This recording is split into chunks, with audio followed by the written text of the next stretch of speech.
Hey guys, tonight we journey somewhere both scorching and strangely soothing, the endless, shimmering sands of the desert.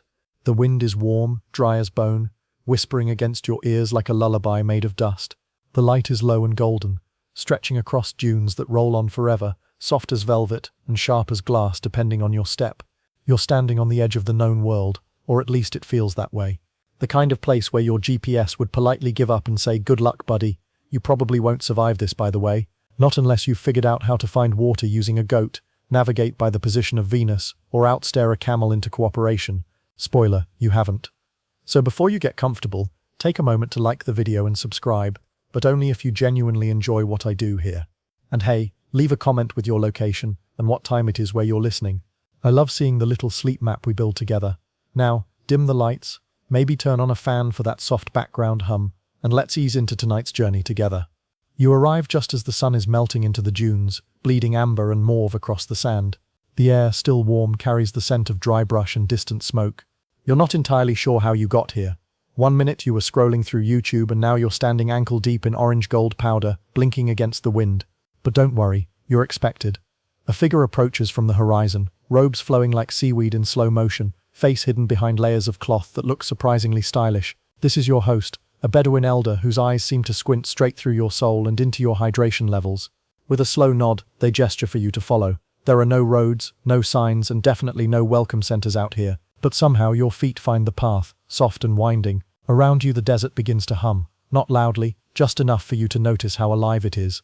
A beetle skitters across a dune, a lone bird cries overhead, probably wondering why you're out here looking like someone forgot to pack lunch. The tent appears suddenly, half hidden in the dunes. It's large, low-slung, and woven from a rich brown fabric that looks tough enough to wrestle a sandstorm. Spoiler, it kind of is. This is a traditional Bedouin beach shower, or house of hair. And yes, it's made from goat hair. Turns out goat hair is desert magic. When it's dry, the weave lets air pass through. When it rains, rare but dramatic, the fibers swell, sealing the tent tight like a waterproof cocoon. Historians still argue whether this textile technique predates the wheel, or if it evolved later alongside Bedouin migration patterns. You duck inside, blinking as your eyes adjust. The space is cool, dim, and smells faintly of cardamom, firewood, and whatever spice was last spilled by someone with butterfingers. Woven mats line the floor, and cushions are casually tossed in a way that suggests someone could host a poetry reading or a nap at any moment. You're handed a cup of qahwa, Arabic coffee, infused with green cardamom pods and poured from a long-spouted pot called a dala. It's more golden than brown, less bitter than you expect, and served in a tiny handleless cup. You sip and nod solemnly like you've been doing this forever. Your host doesn't buy it, but appreciates the effort. This coffee ceremony is no small thing. It's a symbol of welcome, peace, and patience.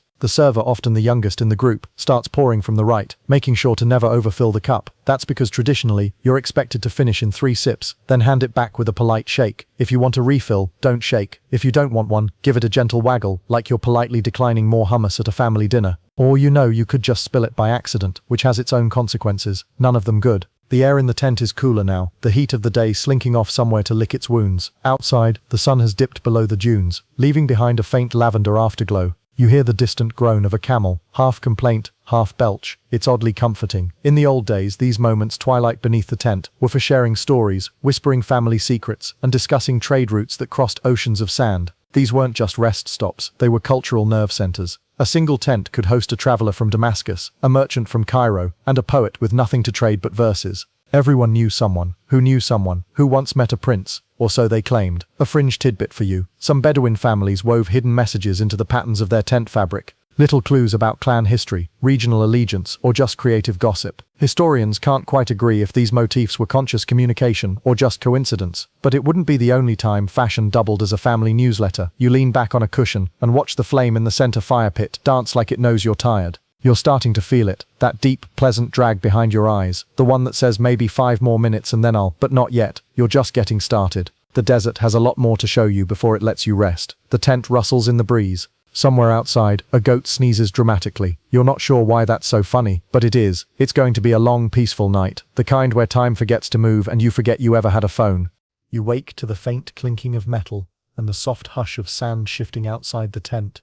It's not quite morning, but not night either. One of those in-between hours where time doesn't feel fully committed to either job.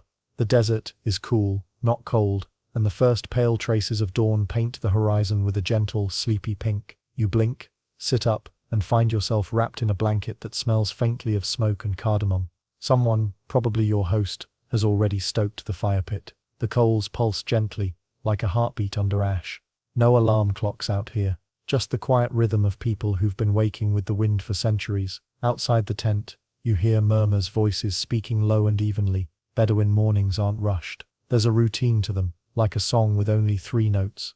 Fire, coffee, camels, everything else can wait. You shuffle out of the tent, barefoot, brushing grains of sand from your ankles. The desert floor is surprisingly smooth, compacted by countless feet, and the wind's careful fingers. A young boy, maybe 10, kneels beside a blackened kettle, rotating it slowly over a small flame. He's already poured water, and added a scoop of bitter ground coffee. A few cardamom pods float like tiny green boats. He gives you a grin that says, "You're late." He's not wrong. Coffee again. Always coffee. But Bedouin kahwa isn't about caffeine, though it doesn't hurt. It's about continuity. The first cup of the day is for focus. The second is for friendship. The third, if you're lucky, is for poetry. It's said that in some tribes, men weren't considered full adults until they could brew a proper cup without scalding the pot or offending their uncles. No pressure. Your host greets you with a nod and a gesture toward the camels, who are, at best, indifferent to your presence. One of them turns its head to stare at you in that long, unblinking camel way. You've never felt so judged by something with hooves. Morning routines among the Bedouins are deceptively simple. First, there's the inspection, checking tent ropes, water skins, the firewood bundle, and most importantly, the camels. These aren't just animals, they're wealth, transport, storage units, and mood boards rolled into one. The slightest change in a camel's temperament might mean a storm is coming, or that you forgot to feed it. A mainstream fact for you: Bedouins often named their camels with the same care others reserve for children. Names reflected personality, appearance, or ancestry. A swift, stubborn camel might be named Saraya, meaning fast. A gentle, slow walker might be Hanin, meaning longing. And yes, some names were total sarcasm. Historians still argue whether this naming tradition was rooted in practical herding or poetic expression, maybe both. The line between the two is blurry out here. You watch as the morning unfolds like a slow dance. A woman emerges from another tent, balancing a flat metal tray stacked with rounds of dough. She heads toward a small stone slab set up over coals, the makings of arbud, a kind of Bedouin flatbread cooked directly on hot stones or under a layer of ash. It smells like flour and smoke and comfort. You're handed a piece. It's blistered, warm, and unexpectedly chewy. You tear a corner, dip it in a tin of olive oil and za'atar, and suddenly all of your modern breakfasts feel suspiciously underwhelming. Who needs avocado toast when you've got this? And there, just past the tents, lies a small pen of goats. One stares at you while chewing something with deep moral conviction. You feel vaguely threatened. Turns out, Bedouin mornings are full of judgment. Camels, goats, 10-year-old baristas. The sun begins its slow rise, and with it, the landscape starts to shift. Or what looked like endless beige turns into subtle streaks of peach, gold and dusty rose. Rocks cast long shadows like fallen sundials. A falcon glides overhead, then vanishes behind a distant dune. Everything moves slowly, intentionally, as if the desert itself has agreed to ease you into the day. A fringe tidbit: in certain Bedouin regions, waking dreams were taken seriously. If someone stirred from sleep and spoke of a clear vision of water, a lost item, or a long-dead relative, others might listen intently, adjusting their plans based on it. Even today, some desert communities maintain this quiet respect for what the subconscious coughs up at dawn. Back in the tent, the mats have been brushed clean, and the cushions realigned with geometric precision. No chaos here. Everything has its place, even rest. You settle again with another small cup of kahwa, watching steam rise as the wind swirls around you, tugging gently at the edges of your robe. Your muscles ache a little from sleeping on the ground, but it's the good kind of ache, the kind that reminds you you're a body, not just a brain with Wi-Fi. And so, the Bedouin morning continues. Quiet, unhurried, resistant to the tyranny of the clock. There's no inbox to clear, no app updates, just sand, wind, fire, and the slow unfurling of sunlight across a world that doesn't need hurrying. Out here, even time seems to exhale. The sun has officially clocked in for the day. It stretches higher above the horizon now, spilling light across the dunes with that golden overconfidence unique to desert mornings. It's warm, not yet hot, but you can already feel the promise of the furnace that's coming later. Don't worry, we'll get to that. For now, it's time to move. The Bedouins don't believe in lingering too long, even when life is peaceful. There's a rhythm here, an inherited tempo passed down through generations. The camp begins to stir with a quiet momentum. Mats are rolled, fires are stoked, and camels are given long, suspicious side-eyes by the people who'll be riding them. You rub the sleep from your eyes and follow your host out into the open. A low wind whistles across the sand. It's soft now, but you sense it could throw a tantrum if provoked. The tents behind you stand like low mountains of fabric, tethered to the earth by ropes and tradition. Today, you'll join the daily routine, the chores, the tasks, the casual avoidance of sunburn and dehydration, which sounds simple, until you realize that survival in this landscape requires a specific kind of genius, the kind that doesn't brag. First order of business, gathering firewood, and yes, there's a joke in here, because when you're surrounded by thousands of miles of not trees, finding wood sounds about as likely as finding Wi-Fi. But Bedouins have a secret: they don't need traditional logs, they use dry shrubs, fallen twigs, and wait for it. Camel dung. Before you cringe, remember dried camel droppings burn clean, hot, and long. They're basically nature's charcoal briquettes. Fringe fact: some Bedouin groups even had different names for dung based on the camel's diet and how well it burned. Historians still argue whether this classification system was symbolic, scientific, or just the result of having too much time between oases. You help gather a few with a long stick, trying not to look too modern about it. Oh yes, this dung is exceptionally flammable. You say it with a straight face, and your host raises one amused eyebrow. You're learning. Next, water, or more specifically, the absence of it. You walk with the group to a well which miraculously exists in this stretch of emptiness. Wells like these were lifelines, often known only to certain tribes, fiercely protected like family heirlooms. The one before you is modest, a circle of stones with a rope dangling into darkness. A bucket creaks as it's pulled up, and you get your first drink of the day. It's warm, faintly mineral, and tastes like the miracle it is. Most Bedouins don't gulp, they sip, slowly, with reverence. Every drop has been wrestled from the earth, and that gives it a flavor you won't find in bottled brands.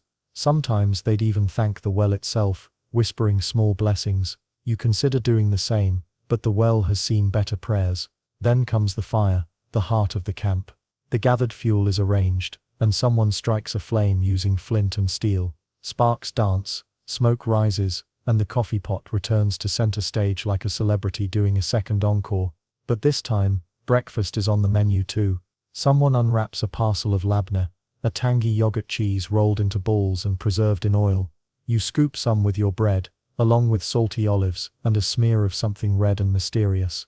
Probably harissa, possibly dragon paste.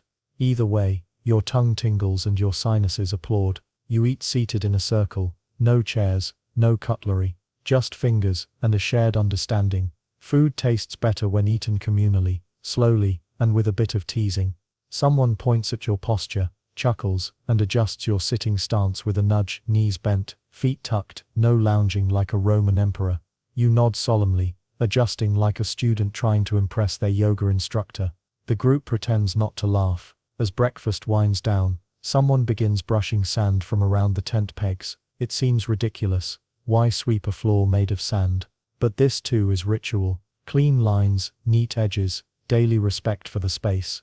Even in the most chaotic environments, the Bedouin world thrives on order, not the kind you write down, the kind you feel. And just when you think the chores are over, someone brings out a blanket, not for napping, though that would be lovely, but for repairs. The edges of a goat hair panel have begun to fray, and a woman begins stitching them with quick, practiced fingers. Her needle gleams in the sun, her thread glides like water, and you realize this is how these tents last for decades. Daily love, quiet care, tiny acts of survival disguised as sewing. A mainstream fact: Bedouin tents are modular. Each section, often crafted by different family members, can be taken apart and moved quickly in case of weather, conflict, or opportunity. It's a system designed for mobility, built by people who measure wealth not in square footage, but in how quickly you can fold it. You help hold one edge of the fabric, trying not to tangle the thread. The woman doesn't speak much, but her eyes crinkle in a way that says, "You'll get there." And just like that, the desert has taught you its first real lesson. Nothing is rushed, but everything is moving. The sun climbs higher, casting shorter shadows, bleaching color from everything. The dunes lose their gold, and settle into a harsh, brilliant white. You squint, wondering how anyone can see in this. Your host hands you a length of fabric. It's a keffiyeh, the traditional head covering. He wraps it around your head, snug but breathable, leaving a tail to drape over your shoulder. You immediately feel cooler, shadier, sharper. Like maybe, just maybe, you won't faint before noon. Somewhere behind you, the camels grunt in unison. It's their way of saying, good luck. Now, it's time to face the camels. You knew this moment would come.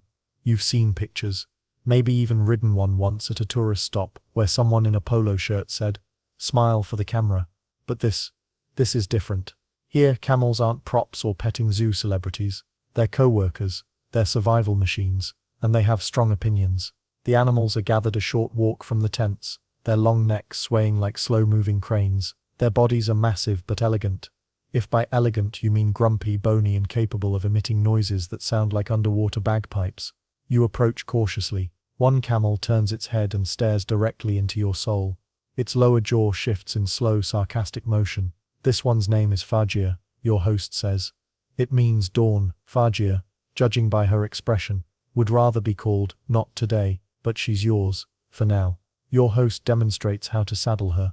First you lay a thick padded cloth across her back, called a shadad, to prevent chafing. Then comes the saddle itself, simple but sturdy, with a high front and back to keep you from sliding off mid-ride. Straps are tightened, adjustments made. Fajr flutters her lips and shifts her weight dramatically, like she's auditioning for a soap opera. Historians still argue whether early saddle designs originated in North Africa or Central Asia, but most agree that the Bedouins perfected the art of camel gear. Every strap, buckle and blanket serves a purpose, from keeping you upright to avoiding bruises in places you didn't know could bruise. Finally your host gives the signal, and Fajr lowers herself into a sitting position, knees buckling in stages until she collapses like a deck chair. You're invited to climb aboard. No ladder, just determination, and an awkward grunt. You swing your leg, miss slightly, try again, and eventually settle into the saddle with all the grace of a pineapple in a beach chair. Then, without warning, Fajr stands up, front legs first, then back, which means you are momentarily pitched forward, then flung backward like you're on a slow-motion amusement park ride, built entirely of sass and fur. Your host says something encouraging. You can't hear it over your own heartbeat. The caravan moves. You ride out into the dunes, the camp shrinking behind you, until it's no more than a smudge in the sand. The camel sways rhythmically beneath you, a rolling motion that's strangely hypnotic once you surrender to it. You stop gripping the saddle so tightly, your shoulders drop, your breath aligns with the pace. 1, 2, 3, sway. A mainstream fact here, camels can travel up to 25 miles a day in desert heat, carrying hundreds of pounds and needing little water. Their feet are wide and padded, their nostrils can close to block sand, and their humps, yes, just fat, not water, sustain them for days. They're walking miracles disguised as giant toddlers with an attitude. The scenery unfolds in gradients of gold and beige. You pass patches of hardy desert plants, ramram, thumam, and the stubborn gadda, shrubs that seem to thrive just to spite the sun. Occasionally, you spot tracks in the sand, fox, lizard, maybe a snake, maybe something older. Your host points them out like he's reading a novel on the ground. Suddenly, you stop. Your host dismounts and gestures for you to follow. You slide off less gracefully than hoped, and walk toward a set of flat stones arranged in a rough circle. This, he says, was once a Bedouin gathering spot, perhaps a trading station, or a family resting point during migration. No one really knows, but the stones remain, whispering stories into the wind. Fringe tidbit. Some Bedouin tribes placed small objects, beads, bits of pottery, even teeth, under stones to mark their passing. Not graves, not offerings, just little breadcrumbs for whoever came next. Historians debate whether these were signs for kin, warnings, or just quiet declarations. We were here. You sit beside one of the stones. The sun is higher now, but still tolerable. You sip water from a goatskin pouch, surprisingly cool, surprisingly not terrible. There's something about drinking from leather that makes it feel ancient. You wipe your mouth on your sleeve, and watch the camels chew and grunt and contemplate revenge. Fajr sneezes.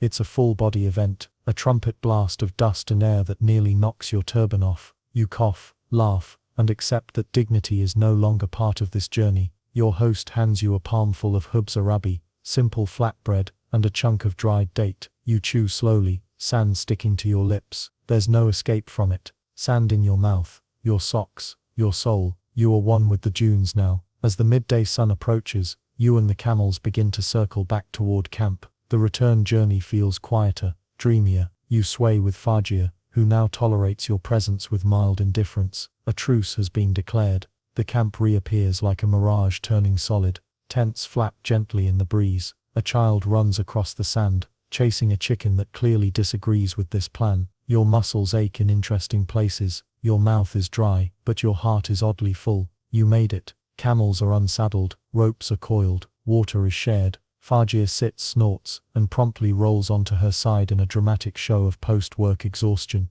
You're not far behind. You return to the tent with the gait of someone who has just survived a small war, or, in this case, their first full ride on a camel named Fajr. She's off chewing her cud in the shade now, having decided she's done her part for the day. You, meanwhile, collapse onto a cushion like you've just crossed an entire continent. The air inside the tent is cool, still, and smells faintly of mint and leather. Now it's time for a different kind of lesson. How to dress for the desert like a proper Bedouin, not a flustered tourist melting in polyester. Your host gestures for you to remove your outer robe, and someone hands you a set of traditional garments, a long white tunic called a thobe, a loose-fitting robe called a bisht, and a fresh length of cloth for your head. You hold it all like a student clutching supplies for the first day of school, unsure where to start. But dressing Bedouin style is not just about aesthetics, it's about engineering. Every layer has a purpose, and every fold is a silent agreement with the sun. The thobe is made of cotton or linen, designed to trap cool air near your body and reflect sunlight. It's loose on purpose. Tight clothing in the desert is a one-way ticket to regret. The bisht, often reserved for special occasions, adds protection against both sun and nighttime chill. And then there's the keffiyeh, that iconic square of cloth that has saved more noses, necks and pride than most modern inventions. You let your host wrap the keffiyeh for you again, this time with a little more flair. One tail goes over the shoulder, the other across your face. The fabric filters the air you breathe, keeping out dust while somehow making you look 10% more mysterious. Not bad for a square of cloth. Mainstream fact, the keffiyeh isn't just Bedouin, it's used across the Arab world, in varying colors and patterns, black and white in Palestine, red and white in Jordan, plain white in parts of the Gulf. Its design is functional, yes, but it also signals identity, origin, and sometimes even political leanings. Historians still argue whether its widespread symbolism was accidental or part of a long, quiet cultural evolution. You step outside into the light, fully dressed in your new uniform, and suddenly, the heat doesn't feel so sharp. The fabric moves with the wind, not against it. You're not sweating in your clothes, you're sweating through them, and the breeze carries it away. Genius. Someone hands you a belt made of rope. You tie it around your waist and discover that it not only keeps the robe from flapping dramatically in the breeze, but also serves as an all-purpose tool holder, if you had any tools. You settle for tucking a date into it for later. Practicality. Meet snack time. Nearby, a young woman is sifting sand through her fingers, inspecting it like a jeweler inspecting uncut stones. She's looking for fine grains to mix with ash and oil for a traditional skin scrub. You kneel beside her, and she smiles as if to say, you have no idea what's coming. Welcome to the Bedouin skincare routine. Forget department store serums. Out here beauty is sand, oil and ritual. The scrub she's mixing will exfoliate your skin within an inch of its life, but in a good way. She gestures for you to roll up your sleeves and offers a pinch of the mixture. It's warm, gritty and smells faintly of musk and salt. You rub it onto your arms and feel the desert itself scrubbing away the morning's camel-induced trauma. Then, the kohl. She takes a small brass container, shaped like a tiny genie lamp, and dips a slender stick into its mouth. The kohl is dark, smooth, almost velvety. With a quick motion, she applies it beneath your lower eyelid. At first it tickles, then suddenly, your eyes feel cooler, shielded from glare, dust and the weariness of squinting all day. Fringe tidbit, while many associate kohl with vanity, it was, and still is, a practical defense against the sun's brutal reflection off the sand. Think of it as desert sunglasses. In fact, archaeological evidence shows Egyptian workers, not just royalty, wore it while building pyramids. Historians debate whether the style spread through Bedouins via trade, migration or simple shared logic, probably all three. You blink at your reflection in a polished metal plate, and do a double take. You don't look like a visitor anymore. You look like someone who belongs, or at least someone who knows what not to wear. Suddenly, You understand why Bedouin clothing hasn't changed much in centuries. It doesn't need to. It already solved the problems you didn't know you had: sunburn, sweat rash and sand in every imaginable place. A few feet away, someone else is applying henna, deep red-brown paste made from crushed leaves mixed with lemon juice and left to stain the skin. They're painting a hand with intricate swirls and dots, each symbol with its own meaning: protection, fertility, celebration. You watch as the paste dries in the sun, cracking like desert soil, then flaking off to reveal a soft glowing orange beneath. You're offered a small pattern, just a circle on your palm. You nod, and they begin. The sensation is cool, ticklish. The design is simple but lovely. You open your hand and stare at it, this tiny deliberate mark. In the middle of a vast shifting world, a wind stirs, sand lifts, the camp shifts into shadow for a moment, as if the dunes themselves are adjusting their posture. You've been here long enough now to sense how everything connects: clothing, weather, routine. Nothing is random, everything is earned, and somewhere behind you, Fajir snorts with what might be approval. The sun climbs higher, and with it, the wind picks up, just a whisper at first, then a steady voice brushing over the dunes. It carries the smell of sun-warmed stone, and the faint spice of distant cooking fires. You've learned the morning rhythms now: the coffee, the camel, the clothing. But the real question remains: how does anyone actually get around out here? The desert isn't just a sea of sand, it's a vast changing map, and you're about to learn how to read it. Not with a compass, but with memory, instinct, and a casual disregard for what modern GPS would consider sane. You set out again, this time on foot, guided by your host and a young girl named Huda, whose job today is to teach you how not to get hopelessly lost. She's maybe 12, barefoot, and walks like someone who's memorized the movement of every grain of sand. You squint at the endless sameness, trying to spot a landmark, any landmark, but to your untrained eyes, everything looks like a duplicate dune. Huda stops, crouches, and points to a shadow, not the obvious kind, a subtle slant near the base of a dune, where the sand darkens ever so slightly. "Wind came from the west last night," she says, through your host's translation. You nod slowly like that means anything to you. Mainstream fact: Bedouins have traditionally navigated without maps, clocks, or written directions. They use ilm al-tariq, the science of the path. It involves reading stars, shadows,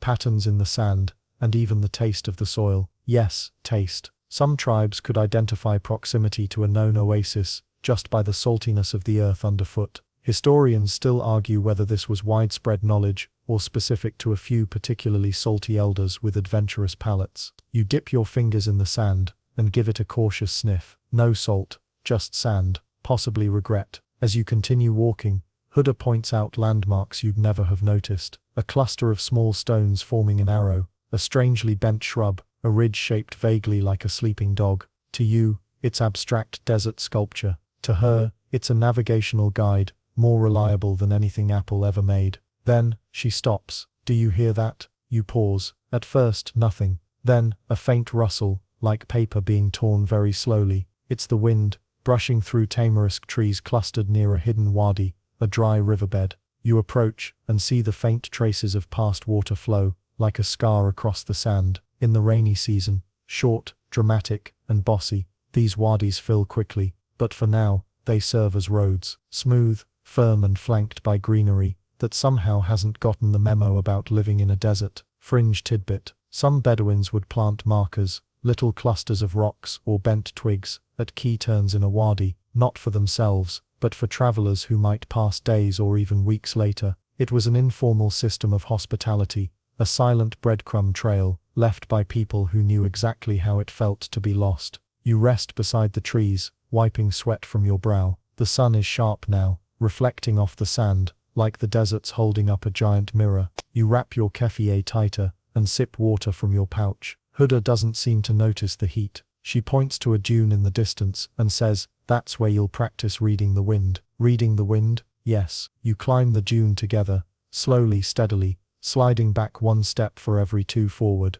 At the top, the view opens up like a scroll. Miles of dunes curl and dip like the folds of a giant sleeping creature. The wind here is stronger, lifting tiny bursts of sand that flick against your ankles. You close your eyes. Your host gestures at the patterns forming below. The sand ripples in long, deliberate streaks, shaped by wind that hasn't missed a shift in centuries. By reading these patterns, knowing their direction, the tightness of the curves, how fresh the marks are, Bedouins can estimate not just where they are, but where the wind has been, where it will go next, which dunes might shift, which might hold steady. You try, you really do. You squint at the ridges, you nod thoughtfully, you even mumble something about easterly drift to sound clever. Huda raises an eyebrow and mutters something that definitely translates to, he has no idea. Still, you're trying, and out here, that matters. Suddenly your host pulls a small leather pouch from his robe and opens it to reveal a mix of dried fruit, nuts and salted seeds. Trail mix, Bedouin style. You munch quietly as the wind whistles by, carrying your scent to who knows where. You ask if people ever get truly lost. Your host nods. Yes, even the best sometimes miss a turn. A sandstorm can erase paths in seconds. That's why knowledge is shared, not hoarded. Everyone teaches the young. Everyone passes on roots and rhythms like heirlooms. And if you do get lost, well, look for birds circling low. Look for ants. Yes, ants. They only build near water sources. Listen for the shape of silence, how the wind changes near a ridge or cave. And if all else fails, walk at night. Follow the stars. Let Orion lead the way. Mainstream fact. The Bedouins have names for dozens of stars, each with its own story. Some guide travelers, others signal planting seasons or coming rains. Constellations are more than dots in the sky. They're roadmaps, family trees, and calendars written in fire. You sit quietly for a while, watching the wind etch fresh lines into the sand. The world moves slowly here, but it moves with purpose. Nothing is wasted, no mark goes unnoticed. And as you stand to leave, you take one last glance back at the endless shimmering patterns behind you. You won't remember all the paths, but you'll remember how it felt to walk them, barefoot, careful, curious, and not completely lost. You trudge on, a little slower now, as the sun continues its merciless climb into the white-hot sky. Even with your loose robe, your keffiyeh, and your best attempt at walking like someone who belongs here, the heat presses down like a thick wool blanket fresh out of the oven. You start to wonder, how does anyone survive out here for more than a day? Your water pouch is almost empty, and the last of your trail mix mysteriously disappeared. You swear a goat was involved. You wipe your brow again.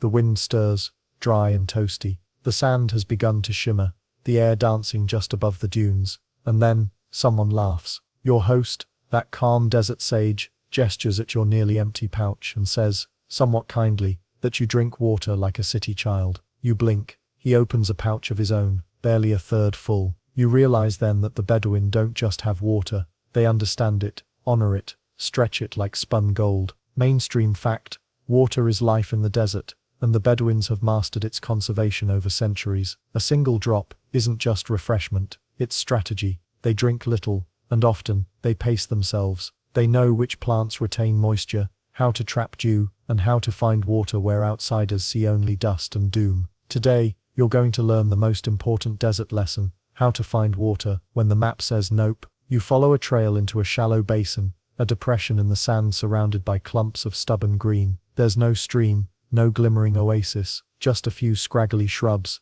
a ring of darker sand, and a faint smell of damp earth. If you press your nose into it, and imagine really hard, but your host drops to his knees, and starts digging, with a stick, like he's planting something. You watch skeptically. 2 minutes pass, 5, then cool, dark sand, a hint of moisture, more digging, eventually, water, murky, slow, but real. Fringe tidbit, these shallow desert wells are called kuf. They're often dug near seasonal wadis, where groundwater lingers just below the surface. Some tribes even place tiny clay markers nearby, barely visible, so future travelers know where to dig. It's a literal treasure map, but you need the codebook. You help bail out a cupful. The water is warm and vaguely gritty. It tastes like hope and sand. You pretend not to notice the crunch. Nearby, Huda shows you a less labor-intensive trick. She plucks a swollen stem from a succulent-looking plant and slices it open. It drips slowly, oozing water that smells faintly of cucumbers and despair. You lick your lips. It's not delicious, but it might keep you alive. Your host leans in to whisper something through a half-smile. Real Bedouins don't wait until they're thirsty. You nod solemnly, already feeling like you've broken at least 10 desert rules before lunch. Historians still argue whether the Bedouin water-finding skills are innate tribal wisdom, accumulated over generations,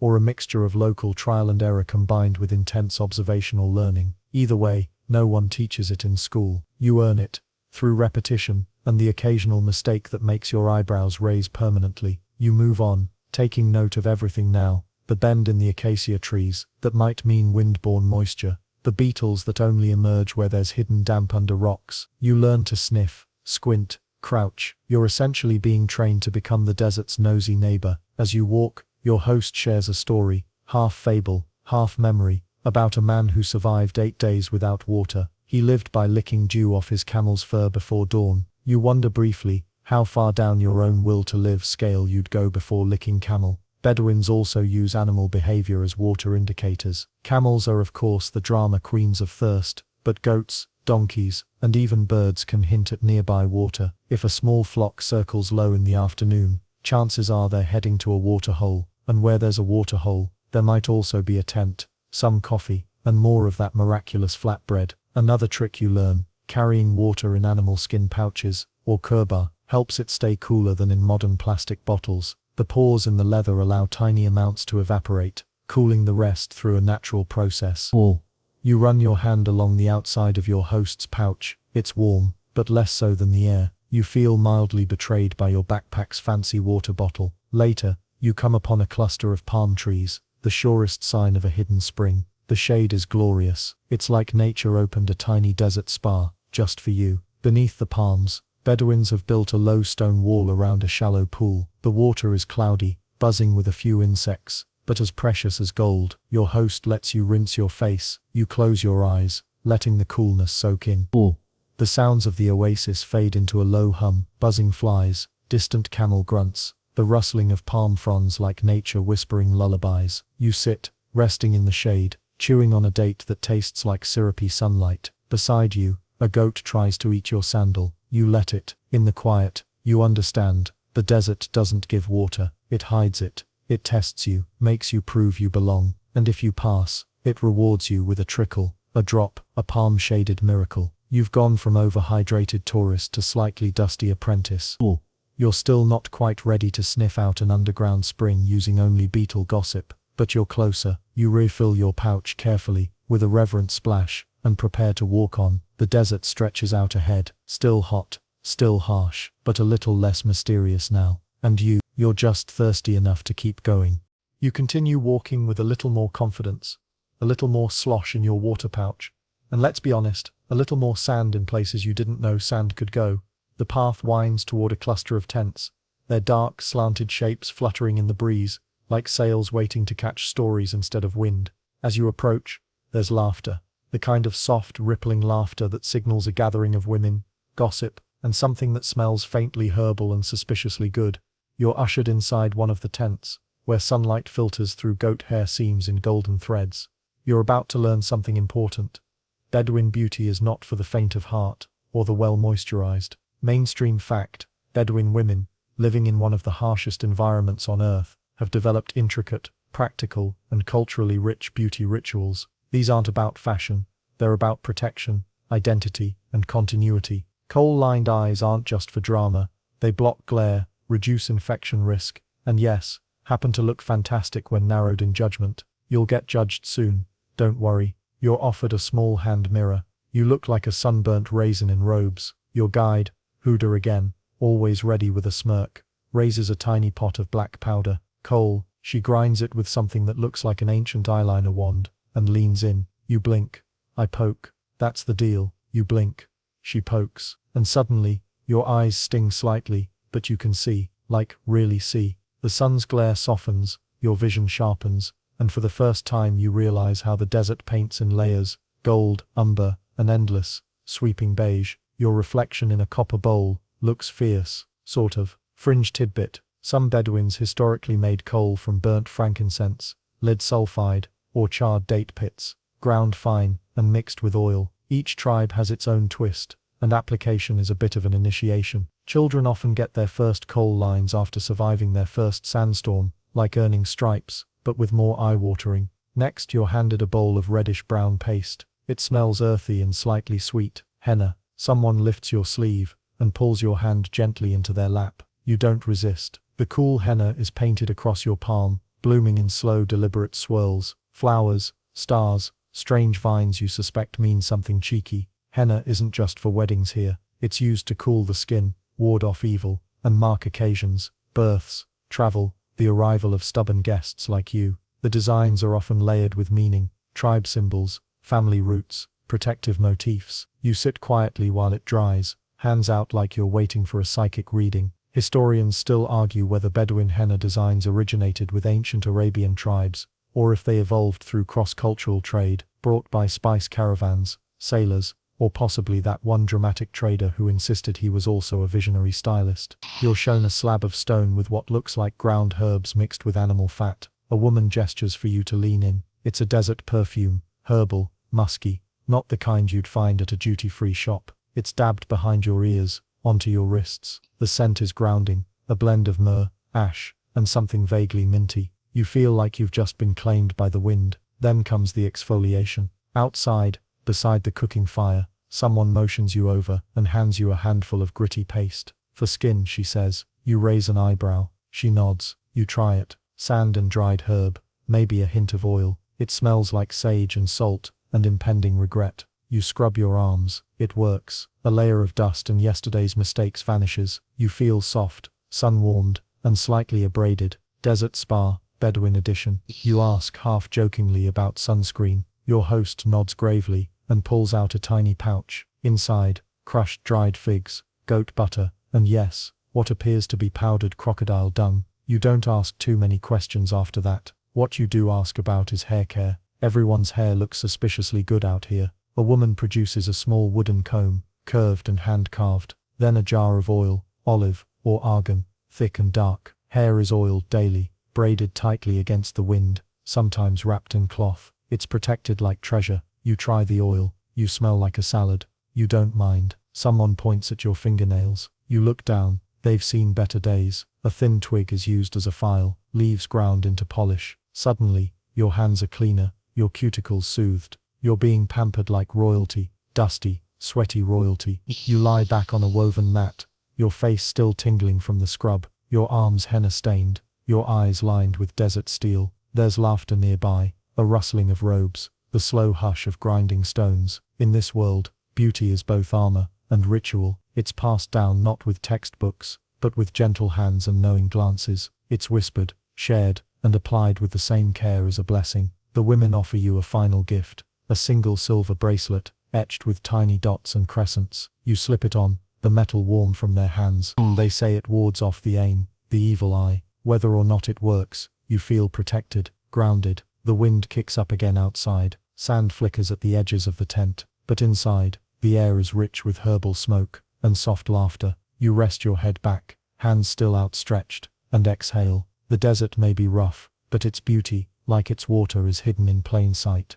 The first light of morning hasn't even cracked the horizon when you find yourself slipping into the narrow streets near the Silk Quarter. Here, the air smells like a mixture of dye vats, beeswax, and something faintly metallic from the gold thread workshops. This part of the city wakes early, and every open door hums with the sound of work, looms clacking, scissors snipping, murmured haggles floating in the air like the dust motes drifting through sunbeams. Shopping here isn't about strolling and pointing at pretty things. It's about staging a scene. Every glance, every pause at a stall, is calculated. Courtesans like you aren't just customers. You're walking billboards for whatever you wear. If a merchant gets their fabrics draped on your shoulders, even for a few minutes, that's worth weeks of sales. You know it, and they know you know it. The first merchant you approach is already half bowing before you say a word. His stall is a riot of jewel-toned silks that catch the light like water. He offers you a length of deep green satin, slipping in the fact, oh so casually, that a certain duke's mistress purchased the same last week. You raise an eyebrow as if you're intrigued, though inwardly you're filing away the duke's taste for future reference. Here's your historical fact of the morning. In many medieval cities, sumptuary laws regulated who could wear certain colors and fabrics, with silk often reserved for the nobility, or those who could cleverly sidestep the rules. Courtesans occupied a strange legal space, sometimes exempt, sometimes fined, sometimes too influential to bother with the fines. You've paid those fines before, treating them like an extra tax on ambition. You move on to a jewelry stall, where silver filigree catches your eye. The merchant insists on showing you a pair of delicate eardrops, imported from Venice, he swears. Historians still argue whether Venice really had the monopoly on this particular style, or if clever middlemen simply stamped Venetian on anything that would sell for double. Either way, the drops sparkle convincingly in the morning light. A quirky tidbit: some courtesans in Florence and Milan were known to scent their jewelry, yes, literally perfume the metal, so that when they passed close to someone, the combination of shimmer and scent created a lingering impression. You imagine the silver drops infused with orange blossom, and suddenly they feel less like ornaments and more like conversation starters. Halfway through the market, you stage your favorite maneuver, the deliberate hesitation. You pause at a stall selling rare perfumes, tiny glass vials stoppered with wax, then walk away just slowly enough for the merchant to panic. Sure enough, he calls you back, offering a lower price and the promise of an exclusive scent. You accept, not because of the price, but because he now feels invested in you. Next time, he'll remember. By late morning, you've collected more than goods. You've gathered whispers: which merchant's son is being sent abroad, which noblewoman is suddenly ordering black silk in bulk, which rival courtesan was seen purchasing gloves thick enough to hide her rings, an odd choice in summer. Every snippet might be useless, or it might be the thread that unravels something larger later. Your last stop is a textile merchant, whose stall is quieter than the others. His fabrics are plain, almost austere, but his eyes are sharp. You buy nothing, but you leave with the distinct impression that he noticed everything about you, from the tilt of your head to the faint scent of rose water clinging to your gloves. Not every transaction is about coins, some are about establishing mutual awareness. When you finally head back toward the heart of the city, the streets are alive with midday heat and noise. The weight of your purchases is nothing compared to the weight of the unseen exchanges, nods, whispers, bargains half made. You didn't just shop today, you reminded the city you're still very much in the game. Back in your rooms, the air is heavy with the scent of warmed beeswax and faint incense, the kind that clings to your hair after visiting certain salons. You set your purchases aside, silks neatly folded, jewelry wrapped in soft cloth, and turn toward the writing desk, tucked into the corner. Its surface is worn smooth in the middle from hours of leaning, quill in hand. Tonight, this desk will become your stage. You light 2 small oil lamps, one on each side, and draw the shutters closed. Privacy isn't a luxury, it's a necessity. In your profession, words are currency, just as much as gold coins are. And tonight, you're about to spend lavishly. On the desk sits a lacquered box. Inside, your real arsenal: goose feather quills trimmed to your liking, small clay pots of ink, and a stack of paper so fine it practically whispers when you touch it. You take a seat, sliding the chair back until you find that exact comfortable angle, and start arranging tools like a jeweler preparing gemstones. Your first letter is to an ally in the household of a prominent merchant. You write quickly, the words flowing like water, each sentence balancing warmth and caution. One misplaced phrase could be read a dozen different ways, and you're far too experienced to let that happen. It's part thank you note, part subtle request for a meeting. Here's your historical fact. In many late medieval courts, cipher writing was a genuine skill among the elite, not just the realm of spies. Courtesans, especially those tied to political circles, often learned basic codes to protect their correspondence. You happen to be particularly fond of one that hides messages in the first letter of every second sentence. Next comes a more dangerous letter. This one is for someone who might be friend, or might be foe, depending on the wind. Historians still argue whether such letters, preserved in certain archives, were written with sincere emotion, or as deliberate manipulation. Yours will be both. It's the kind of note where you embed meaning not in what you say, but in what you choose not to say. You pause, flexing your fingers, and glance at the drawer where you keep sealing wax. This is where the fun begins. You heat a small stick of crimson wax over the lamp, letting it drip slowly onto the folded paper. Pressing your seal into it is like closing a lock. You've now fixed this message into the world, for better or worse. A quirky tidbit: some courtesans were known to scent their sealing wax, much like perfuming jewelry, so that opening a letter was a sensory experience. A dab of lavender oil, a touch of clove, it turned correspondence into something unforgettable. You dab just enough rose water onto your fingertips to brush the wax before it cools, leaving the faintest trace. The last letter you write tonight is to yourself. Not for vanity, though you can see how it might look that way, but as a coded ledger of favors owed and promises made. In your line of work, memory is precious, but paper endures longer. You disguise the list as a poem, the kind of thing anyone might mistake for idle musings. By the time you're done, your lamps are burning low, casting the desk in warm shadows. You feel the quiet satisfaction of having moved unseen pieces across a very visible chessboard. Tomorrow these letters will travel in gloved hands, tucked inside robes, hidden beneath baskets of bread, each one a thread in the larger web you keep spinning. You lean back, letting the scent of melted wax and ink mingle in the room. Outside, a bell rings the hour. You've been writing for longer than you thought. But that's the nature of this game. Time slips by, while you build empires in folded parchment and sealed secrets. The night has settled comfortably around the city, its streets dimly lit by torches, and the occasional flicker from a tavern doorway. In your salon, though, the light is warmer, more deliberate. A soft cascade from candelabras set at just the right height to flatter faces and blur imperfections. You've spent the last hour arranging the cushions, draping embroidered fabrics, and placing trays of candied fruit within easy reach. The room hums with quiet anticipation. Hosting a private poetry reading is no small undertaking. For one thing, you have to be careful about the guest list. A careless invitation could attract someone who will happily carry tales to the wrong ears. Tonight's gathering is invitation only, hand-delivered, and phrased with enough mystery to make the recipients feel clever for deciphering it. That's part of the trick. You make people work just a little for access, so when they arrive, they feel like they've already earned a reward. Your first guest arrives in a hooded cloak, though the curve of their smile betrays their identity immediately. One by one, the others follow: an apprentice scribe with ink-stained fingers, a merchant's daughter with a taste for scandal, a minor noble whose debts have made him interestingly pliable. You welcome them all with a practiced warmth, guiding them toward the low couches arranged in a loose circle. Here's your historical fact: in many late medieval courts, salons like this were more than entertainment.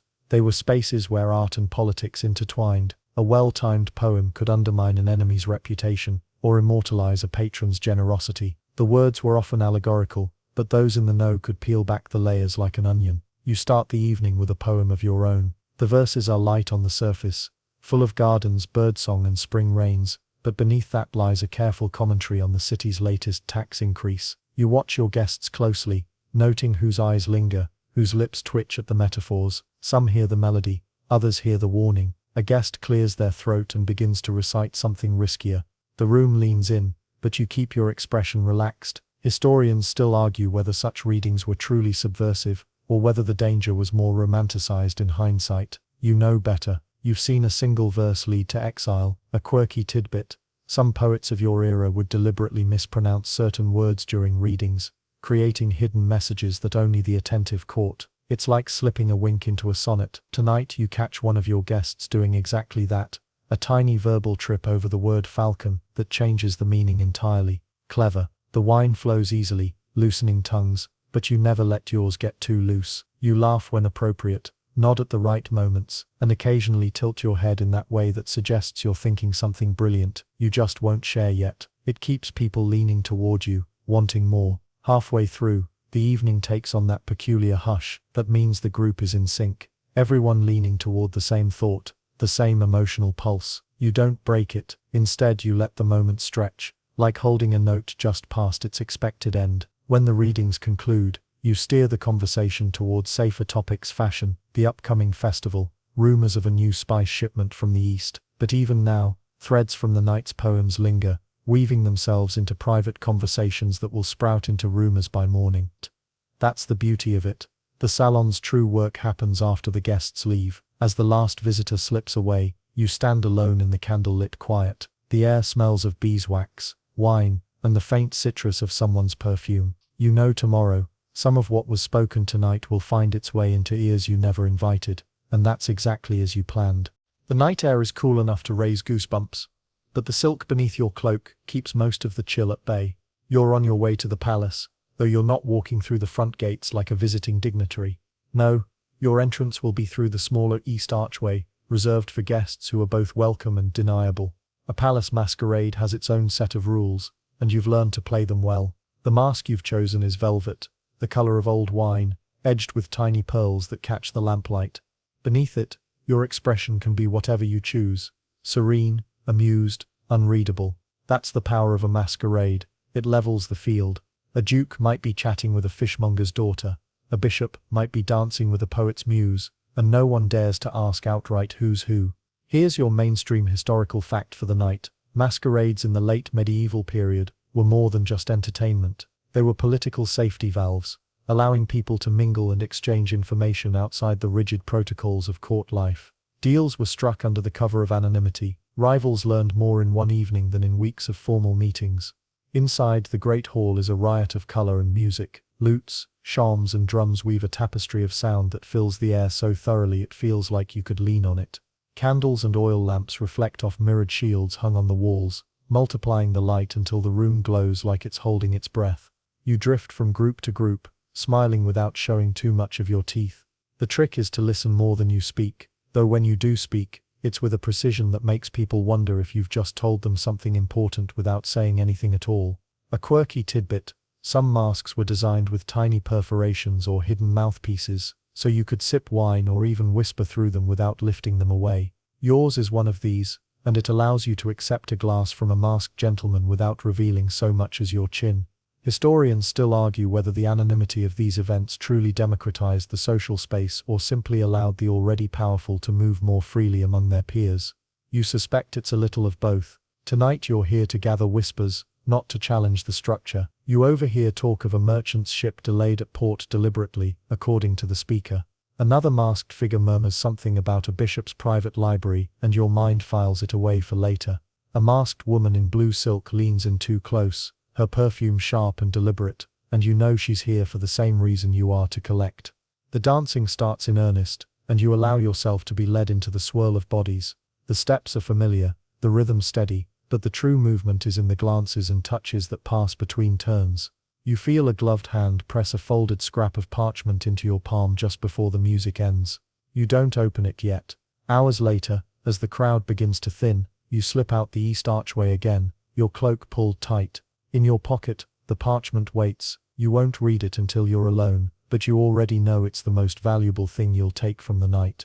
The streets are quieter now, though not silent. Somewhere down by the docks, a pair of sailors is still arguing over dice, their voices slurred and good-natured. You keep to the shadows, the city's lamplight catching only the edges of your cloak. That folded parchment from the masquerade feels heavier than it should, like it's carrying not just words but the weight of someone else's gamble. By the time you reach your quarters, the moon has tilted westward, silvering the courtyard stones. You light a single beeswax candle, not for romance, but because its flame burns steady, revealing ink without distortion. You unfold the parchment carefully. It's not a letter, not exactly, more a coded invitation, disguised as a simple recipe for spiced pears. The first line tells you to slice thin, but never to the core, and you know immediately that each capital letter marks the start of a hidden message. This isn't your first kitchen cipher. Medieval courtesans were known for clever ways of concealing correspondence, recipes, embroidery patterns, even song lyrics could hide entire negotiations. Mainstream fact: in many medieval courts, direct written messages between certain ranks were forbidden without official oversight. So, people developed subtle systems to communicate under the guise of household instructions. It was a dangerous but ingenious workaround. The candle flickers, making the ink dance, and you trace the message. Meet by the apothecary at dawn, bring nothing but the ring. You glance at your hand, where the ring in question sits. Gold, plain at first glance, but inside its band is an inscription only a few trusted eyes have ever read. A quirky tidbit for you: some rings in this era had tiny compartments to hold powdered herbs or perfume, both practical and occasionally lethal, depending on the user's intent. Yours holds only a sliver of lavender wax, meant to be crushed between fingers for a calming scent during tense moments. Historians still argue whether these kinds of secret meetings between courtesans and officials were primarily political maneuvers, or simply personal intrigues, dressed up in clandestine theatrics. You'd argue that for you tonight it's a bit of both. You set the parchment in the candle flame just until it catches, then drop it into a shallow dish. The smoke curls lazily toward the rafters, carrying whatever secrets it held into nothingness. Before you lie down, you loosen your hair from its braids, the tension sliding from your scalp like a sigh. The city is quieter now, even the sailors have gone silent. Somewhere beyond the courtyard wall, a nightjar trills, low and even. You slip under the covers, knowing that dawn will come quickly, and with it, whatever waits at the apothecary. The corridors you slip into after the garden feel impossibly long, their tapestries looming like silent witnesses to every whispered deal and hidden ambition that's passed this way.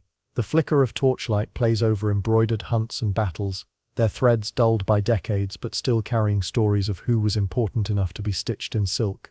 Your slippers make no sound on the thick rugs, but the faint creak of beams overhead reminds you this palace, like every seat of power, breathes with its own slow, ancient rhythm. You're not heading back to your chamber yet.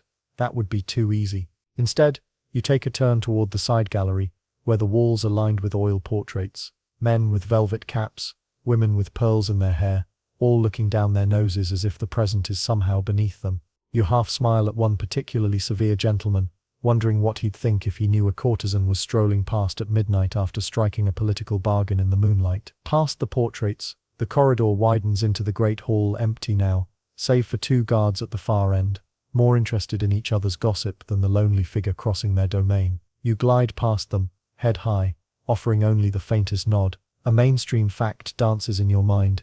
In many Italian city-states during the Renaissance, courtesans were not merely tolerated, but often granted access to elite gatherings where noble women were conspicuously absent. And here you are centuries later in spirit, proving that proximity to power is sometimes the sharpest blade you can carry. At the far side of the hall, you slip through a smaller door, unlocked tonight, though you know that isn't always the case, and find yourself in the antechamber to the library. It smells of beeswax and dust, the comforting perfume of old paper and furniture polish. A single lamp burns low, its pool of light barely reaching the edges of the massive wooden desk at the center. Behind it, the double doors to the library itself stand closed, their iron hinges cold under your fingertips. You can't resist. You ease one door open just enough to step through, and suddenly the air changes, cooler, stiller, thick with the quiet weight of centuries. Rows upon rows of books march away into the dark, their spines in leather, vellum, sometimes even wood. Historians still argue whether some of these palace libraries were truly used for study, or merely to impress guests. But as you trace the gold tooling on a spine, you know this one is alive with purpose. Your fingers brush a volume that looks older than the rest, its title half worn, the leather cracked like old skin. You slide it out, careful of the fragile binding, and carry it to the nearest reading table. The lamp here sputters slightly when you adjust the wick, but steadies enough to reveal a text in cramped Latin, peppered with illuminated capitals in red and blue. You can't read it fluently, not yet, but you recognize enough to know it's a treatise on the history of certain merchant families, some of whom are still very much in power. A quirky tidbit comes to mind. Some wealthy patrons once commissioned entirely fictional genealogies to bolster their prestige, complete with fabricated ancestors and heroic exploits. You wonder, flipping through the pages, how much of this is truth and how much is carefully crafted myth. You lose track of time, drifting from one shelf to another, until the sound of a door latch somewhere nearby snaps you back. A servant enters carrying a covered lamp, his eyes widening slightly when he sees you. You offer a smile so soft it could almost be an apology, then murmur something about waiting for a friend. He nods, clearly unconvinced but too polite, or perhaps too cautious to press. It's enough of a warning. You return the books exactly as you found them, smoothing your skirts before you slip back into the antechamber. From there you retrace your steps through the sleeping palace, taking a different route to avoid the guards this time. The path winds through service corridors where the plaster is cracked, and the air smells faintly of boiled linen. Finally you reach your own quarters. The door closes behind you with a quiet click, sealing away the night's encounters, the bargain in the garden, the stolen moments in the library. You unpin your hair, letting the heavy strands fall around your shoulders, and for a fleeting second you feel the weight of it all, the alliances, the secrets, the delicate balance you keep night after night. Outside, the city sleeps. Inside, you plot your next move, and somewhere, under the polished floors and painted ceilings, the palace itself seems to listen. The night has a way of stretching itself thin in the palace. So quiet you start hearing things that might not even be there. A soft tap on the shutters, the almost musical creak of timber shifting. You're still in your chamber, but you haven't quite given yourself permission to rest. Not yet. Tonight's currents feel strange, like the tide just before a storm. Your robe is loose now, hair still warm from the fire, when a folded slip of parchment slides under your door. No knock, no footsteps retreating. Just the paper, pale against the dark rug. You kneel, fingers hesitating for the briefest heartbeat before you open it. A single line. Tomorrow, midday, the chapel. No signature, but you don't need one. You know the handwriting. It's an invitation, and a warning in one. Midday is when the chapel's shadows are shortest, and conversations have no place to hide. You tuck the note into your writing desk, under a sheet of harmless poetry, and wonder who else has been summoned. Outside your window, lanterns sway faintly in the breeze along the courtyard walls. You can just make out the silhouette of a sentry leaning on his spear, human, fallible, probably thinking about supper. Historians still argue whether courtesans of your rank were ever directly involved in espionage, or if the whispers of intrigue were more romantic than real. You smile at that. Let them argue. You know the truth of how information moves in this place, and how you, with your smile and your silence, can carry more influence than a general with an army. From the corner of the room, the coffer waits, your small treasure chest of necessities. Tonight you take out a little token, a carved bone charm given to you by a Sicilian merchant 2 years ago. He swore it would protect you from ill luck. A quirky tidbit about him still makes you grin. He claimed to sell cinnamon to the palace kitchens, but his real fortune came from smuggling saffron in hollowed-out walking sticks. You keep the charm in your pocket now, as if some part of you believes him. You settle into the armchair by the fire, feet tucked under you, letting the heat sink in. The clock on the mantel ticks softly, marking the steady passage toward morning. Somewhere deep in the palace, a door closes with a muted thud. It could be anything. Late-night lovers, restless guards, or someone with heavier secrets to carry than yours. The thought follows you as your eyes grow heavier, but before you surrender to sleep, you replay the day, the laughter and lies of the banquet, the garden's hidden currents, the library's quiet revelations, the paper slip now hidden away. You thread them together like beads, seeing patterns form even as you drift toward dreams. Wind down 300 words, and now the palace grows quieter still. The fire drops into a soft red glow, each ember fading at its own unhurried pace. You can almost hear the night exhale, one long contented breath, as the world outside your chamber slips into deeper sleep. Your robe grows heavier on your shoulders, your limbs looser, the way they do when the mind finally stops reaching for the day's tasks. The hum of silence is like the low lull of waves against a faraway shore. You let your own breath match that rhythm, in-out, slow, steady, without needing to think. In the gardens beyond the wall, the night air hangs still, the moonlight draping every leaf and stone in silver. In the kitchens, the last embers of the ovens are dying out, their warmth lingering just enough to keep the shadows comfortable. And in the chapel, the place where tomorrow's meeting will happen, candles stand unlit, waiting for the hour when they'll flicker and dance again. For now, none of it asks anything from you. The palace holds its own counsel, its secrets folded away like parchment, its heart beats slow and even. You are safe in the soft cocoon of your chamber, the weight of the blankets pressing just enough to anchor you. Your eyelids grow heavier, and the edges of the room blur into shadow. Another slow breath, and another, until the stories in your mind untangle themselves, until the sounds of the palace dissolve into the quiet hum of sleep. Here you can let go. Here the night belongs only to you.